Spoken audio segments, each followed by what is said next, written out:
বন্ধুরা, তোমরা সবাই কেমন আছো? আশা করি ভালো আছো। আজকে তোমাদের জন্য একটি নতুন ভিডিও নিয়ে এসেছি। আশা করি ভিডিওটি খুব এনজয় করবে। চলো তাহলে ভিডিওটি শুরু করা যাক। আজ আমরা কাঠগোলাপ আঁকা শিখব। ভিডিওটি অনেক বড় হওয়ার কারণে দুই ভাগে ভাগ করা হয়েছে। আজ আমরা আউটলাইন দেওয়া শিখব।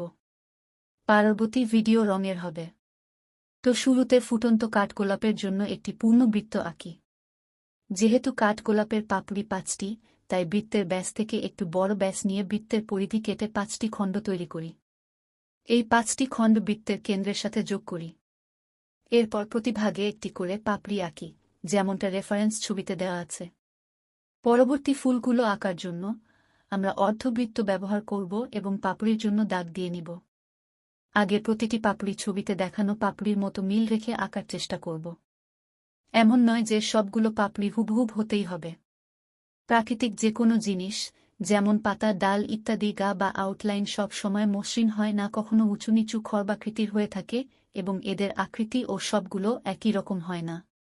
ফুলের পাপড়িগুলো একই রকম পারফেক্ট হয় না, কিছু পাপড়ি ছোট, কিছু বড়। পাপড়ির কিনারাগুলো আঁকাবাঁকা হয়ে থাকে, কিন্তু তুলনামূলক পাপড়ি একই মাপের রাখলে চিত্র সুন্দর দেখায়। আমরা বিভিন্ন অ্যাঙ্গেলে বিভিন্ন রকম দেখে থাকি। আঁকার সময় এই ছোট ছোট বিষয়গুলো খেয়াল রাখতে হবে।